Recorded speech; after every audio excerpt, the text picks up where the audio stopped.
Guys, welcome back to Granted Gardens. My name is Melissa and today is going to be a somber day. Here on Granted Gardens, we are, for those of you that may not know us, we homestead here in Maryland, gardening zone 7A, and we have about 1.5 acres of land, some chickens, and a lot of gardens. And so since we started YouTube, we kind of discussed about what kind of a take we were going to have on videos and decided that our stance was that we were going to share our journey with everyone, with the world, and that in hopes that people could learn from what we're doing. So a little background here, we started out with about 8 chickens back in 2020. From there, everything went well for a while, and then we had 1 rooster and 7 hens. At some point, one of the hens started getting picked on pretty badly, and we tried to address it, and we ended up losing that hen. Because of that, then the rooster also started going after some of the other girls, and we had decided that we had to cull the rooster. Right about the week that we were planning on culling him, one of our hens went broody, so we allowed her to hatch the eggs that she had from him. From those eggs, we got 2 roosters. There were 2 eggs that hatched. We got 2 roosters. So now fast forward to today, well, actually about a month ago, we had 1 hen that was getting picked on again. Not necessarily just by the roosters though. I mean, she was getting picked on by everybody, and they were tearing her up pretty bad. We brought her in and healed her up. We had her in the house for about a month and got her healed, and then over the last couple days we've been trying to introduce her back to the flock. Well, we went out this morning and she was beat up again pretty badly. I'm still trying to figure out exactly what to share and what not to share on here, and I think that we're going to choose not to share some of the gruesome images because I just don't think that that's really the message we want to put out there to the world. Some people are a little touchy on stuff like that, and I don't want people to be afraid to see videos. However, on the flip side, this is going to be a butchering video. We are going to do our best to cut out some of the rough images, but I want to make sure that we're sharing our journey with you guys. And this is wholeheartedly a part of the homestead journey. The 1 hen that we have that got beat up pretty bad, she's gonna go today. And then we're also going to take out one of our 2 roosters just because we have a small flock and it's not necessarily healthy to have 2 roosters in such a small flock, so we knew he was going to have to go eventually, but we weren't really planning on doing it today. But we figured since we're setting all this up and we're doing this, we're going to go ahead and cull him as well. This is not something that we want to do. This wasn't the purpose of getting these chickens.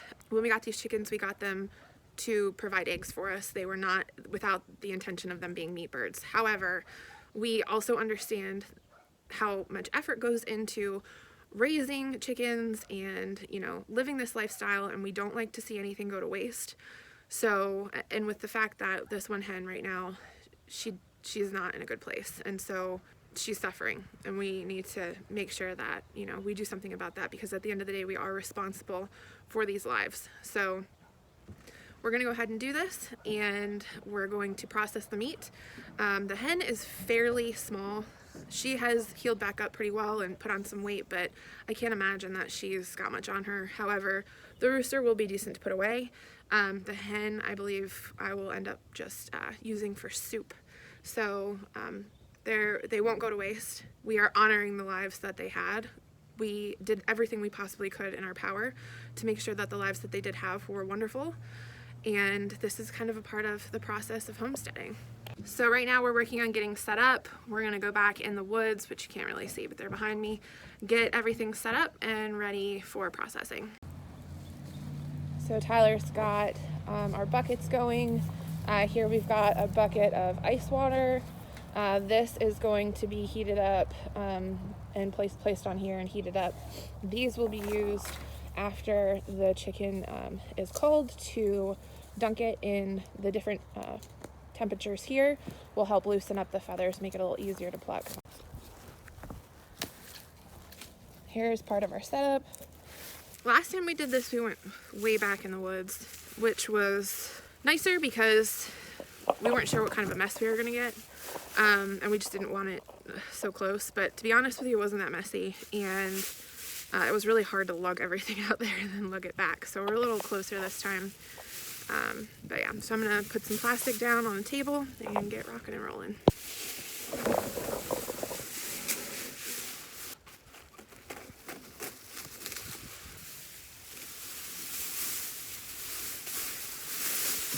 So obviously this isn't like the prime time of the year to be doing this. It's a little chilly outside, but we got lucky that the sun's at least out today and the wind's not too bad. So we're getting set up. We've got a few new things this year that will probably make it a lot easier than it was last year. And the first one being this burner. We didn't have the burner last year, so we actually had to have a bucket of hot water on the stove and then lug it out here. And it cooled off a lot by the time I got out here, so this will hopefully keep it a little bit warmer. So I just want to reiterate here, the birds that we have, we purchased with the intention of growing them for eggs, not necessarily for meat birds. So what's the difference? There are two types of birds. There are birds that are heavier egg layers, better egg layers, you get more egg production, versus what people would call meat birds, will just gain weight a lot faster, so they actually put on more weight. Typically doesn't take them as long to put on weight, so you essentially raise them for meat, you feed them and care for them until they're of weight, and then you butcher them, which typically does not take very long. We've never raised them, so I don't know the exact time frame, months as opposed to years. With that being said, were purchased with the intention of growing them for eggs, for egg production. However, they still can be eaten. They still can be used for food the same way that a meat bird would. They just take longer to put on weight, kind of situation. So for the sake of not wasting the life, we are going to use every ounce of these chickens that we possibly can.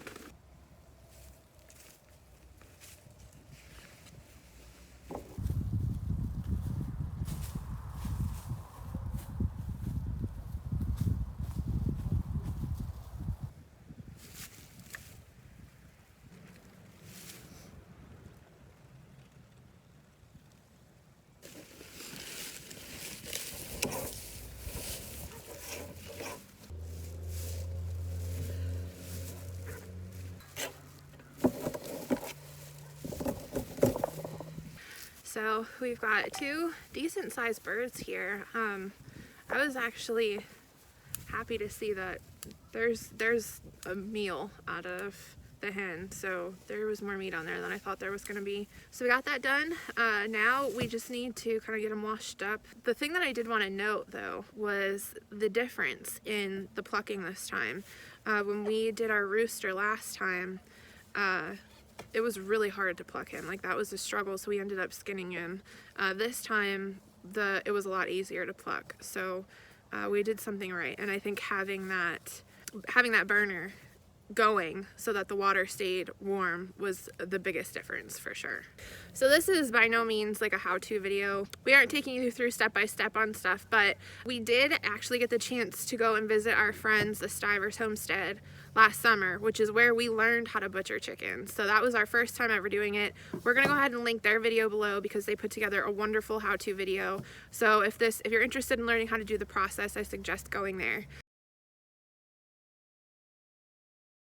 So we've processed the birds, we have set them in the refrigerator for 48 hours, and now it's time to move on to the next step.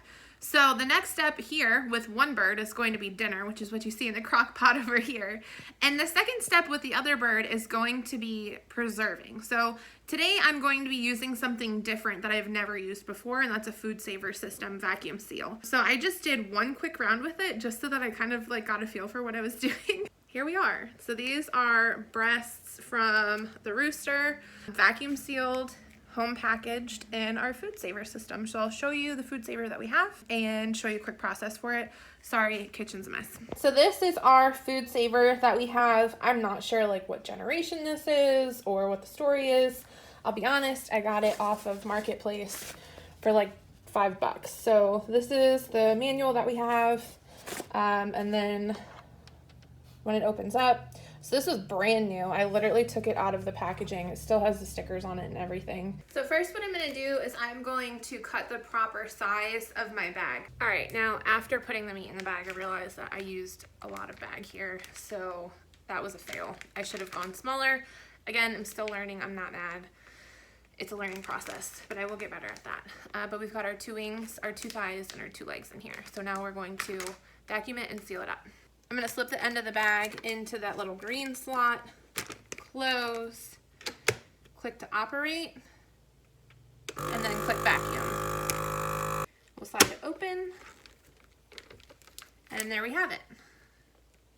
So there we have our packets of the rooster. So these are gonna go in the freezer because we are gonna have plenty of chicken here just eating this for dinner, but I'll show you guys what I'm making. And over here is our hen. Ooh, that's steamy.